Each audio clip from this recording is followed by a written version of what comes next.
We've spoken about co-defendants and witnesses flipping on Trump, but this latest news is hands down his worst yet. Politico is now reporting that Mark Meadows, Trump's former chief of staff, has just signaled that his defense will likely include blaming Donald Trump as the driving force behind efforts to steal the 2020 election. Now, if Meadows does ultimately decide to throw Trump under the bus, it'll make him the highest profile cooperator to turn on his former boss thus far. In court, Meadows' attorney downplayed his client's culpability by pointing out that he never called on the Georgia Secretary of State to change the vote totals. During cross-examination with Brad Raffensperger, Meadows' lawyer asked, "He didn't make a request that you change the vote totals, Mr. Meadow himself," to which Raffensperger replied, "Correct." And of course, a question like that only underscores the fact that Donald Trump did in fact make that request. Meadows also signaled his intention to dump Trump again during cross-examination. He was explaining that Trump viewed the fake elector scheme as critical to his strategy of staying in power, and so he needed to line up those slates of electors. Meadows said, "What I didn't want to happen was for the campaign to prevail in court action and not have this lined up." When asked why, Meadows responded, "Because I knew I'd be yelled at by the President of the United States." Again, not exactly something you say in court if your intention is to protect the guy who you just blamed, making it pretty clear that Meadows views his way out of this as stepping on Donald Trump. And of course, it's not just Mark Meadows. 3 of the fake electors also asserted in court that they acted on Trump's behalf, signaling that they're likely to throw Trump under the bus to save themselves. The attorney for one of those electors, Sean Still, now a state senator, wrote in a filing, "Mr. Still, as a presidential elector, was also acting at the direction of the incumbent president of the United States. The president's attorneys instructed Mr. Still and the other contingent electors that they had to meet and cast their ballots on December 14, 2020.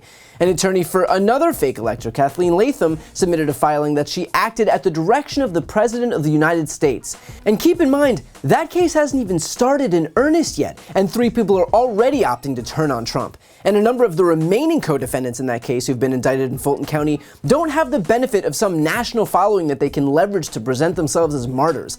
We're talking about a bail bondsman, a county election supervisor, a pastor, a publicist. These people are currently deciding whether it's worth it to go to prison for someone who A, does not care about them, B, wouldn't do the same for them, and most importantly, C, couldn't even do anything to help them. Remember, if we're talking about this Fulton County case, this is a state prosecution, meaning that even if Donald Trump were to win the presidency in 2024, he wouldn't be able to use his powers as president to pardon them, meaning they have nothing to gain by hitching themselves to the wagon that is Donald Trump, which is probably why they're getting restless fast. So I don't know the final number of co-defendants that'll be left by the time this trial actually kicks off, but I'm almost positive that it's not going to be 19.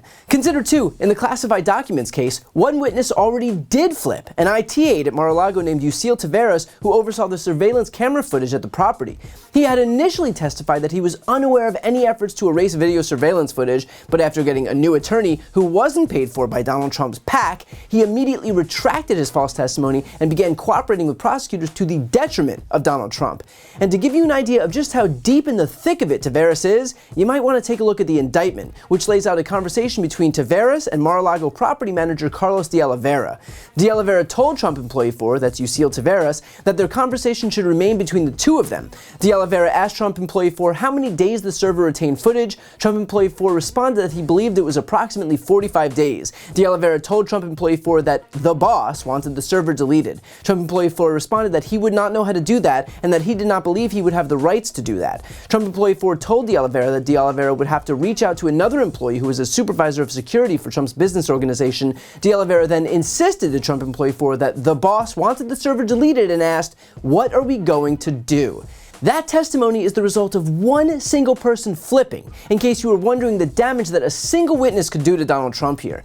It's also a blinking red light for other co-defendants who opt not to flip, because now they're fighting alongside defendants whose case just got a whole lot weaker. Remember, each time someone flips, it makes the case against the remaining defendants even stronger, and that's playing out in real time. The truth is that it's not difficult to recognize the reality that these co-defendants are contending with right now, and that is that Donald Trump has no defense in any of these cases. Remember, we know that he stole classified documents. We know he pressured Georgia Secretary of State Brad Raffensperger to find 11,780 non-existent votes. We know that he conspired with a criminal enterprise to get fake electors to present themselves as legitimate electors. We know that he conspired to block a congressional proceeding on charge after charge after charge. The evidence is clear and convincing. Don't think for a second that the rest of the people listed in these indictments don't recognize that. So whether it's these fake electors or even Mark Meadows, the reality of the situation is likely finally starting to hit them, that they are facing the very real possibility of losing their freedom for a guy who wouldn't return the favor in a million lifetimes. And while the fealty might have been convenient when prison time wasn't on the table, the situation has obviously changed. Now it doesn't matter how much applause they could trade that slavish devotion for at a Trump rally or on Truth Social, because all the applause or likes in the world aren't enough compensation for losing your freedom. And that's a point that former January 6th prosecutor and current candidate for California's 41st congressional district, Will Rollins, made during a recent interview. Now, there are currently 19 defendants in the Fulton County trial. I think we can expect that some of those defendants may opt to cooperate with prosecutors instead of just throwing their freedom away for Donald Trump. Can you walk us through the process of what it would look like if and when a defendant decides to flip? Yeah, I mean, some of the same considerations I just discussed a second ago for Donald Trump, those are going to be amplified big time for the defendants who are not running for political office and who do not have this sort of long shot chance at a pardon from a Republican governor in Georgia. I think those defendants and co-defendants with Trump are going to be under a lot more pressure, actually, to cooperate because they understand the likelihood of getting prison time if they don't cooperate with the government. So I think what would happen in both cases, even though some of the others have not yet been indicted in the Smith indictment in DC, they've certainly been able to identify a lot of who those unindicted co-conspirators are. And the sooner the defense attorneys get those defendants or putative defendants to walk in and talk to the government, the more likely it is that they get reduced time in prison or no time in prison, depending on how helpful they are to the government. And so a lot of the defense attorneys representing these 19 or so co-defendants in both of these cases or future co-defendants are going to be talking to their clients and advising them to come in earlier, because the earlier you come in, generally the more lenient your sentence is going to be down the road. So I think a lot of those conversations are taking place right now. And why not have done this sooner? Why wait until your name is included in a state prosecution, is included in an indictment for you to finally recognize, oh shit, this is real, I better do something about it? I mean, I think a lot of them didn't know how strong the evidence was, despite what the public reporting was. And a lot of this had been publicly reported before the indictment came down. I think the theories of liability also were probably unclear to a lot of the defense attorneys. But what I like in particular about the DC indictment is that it focuses on the criminal aspect of fraud, not this, First Amendment BS that the far right has kind of been spewing. And even frankly, it's made its way into more, mainstream conservative outlets. And I think when you see that this entire conspiracy, and really in both cases, involves submission of fraudulent documents or obstruction of official government proceedings, it makes those arguments for criminal liability a lot clearer and easier for defense attorneys to articulate to their clients, to say, this is how strong the evidence is against you. This is what your liability looks like. You are looking at some serious time if you don't come in and cooperate. So I think now that those charges are laid out in a clearer fashion,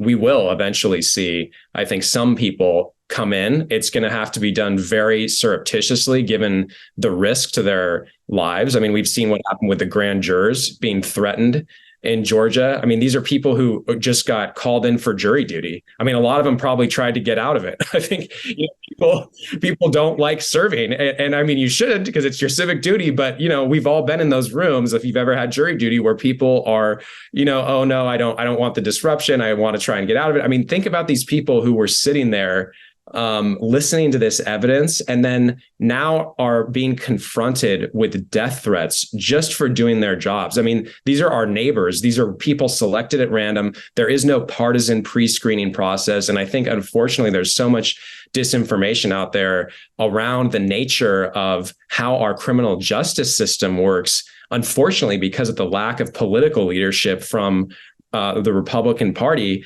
that we've just seen these horrible threats against law enforcement and now the grand jurors in Georgia developing. And it's really corrosive to our democracy. So it remains to be seen which people ultimately decide to cooperate. But the fact is that Trump's loyalty is a one-way street. So the question for Trump's co-defendants now becomes, are you really willing to sacrifice your freedom for someone who wouldn't give up anything to help you? I think we're starting to see the answer to that question, and it doesn't bode well for the guy currently facing 91 criminal charges.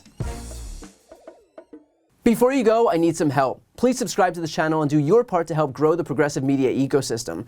I don't do sponsorships or paid ads, I won't ask for money, but just subscribing to this channel goes a really long way, and it helps get the message out to more people. The subscribe button is right here on the screen. You can also subscribe to my Spanish language channel, which I made to reach those crucial Spanish-speaking voters. That link is on the screen too. And finally, if you want to listen to my audio podcast, you can follow that link as well. Thanks so much for watching.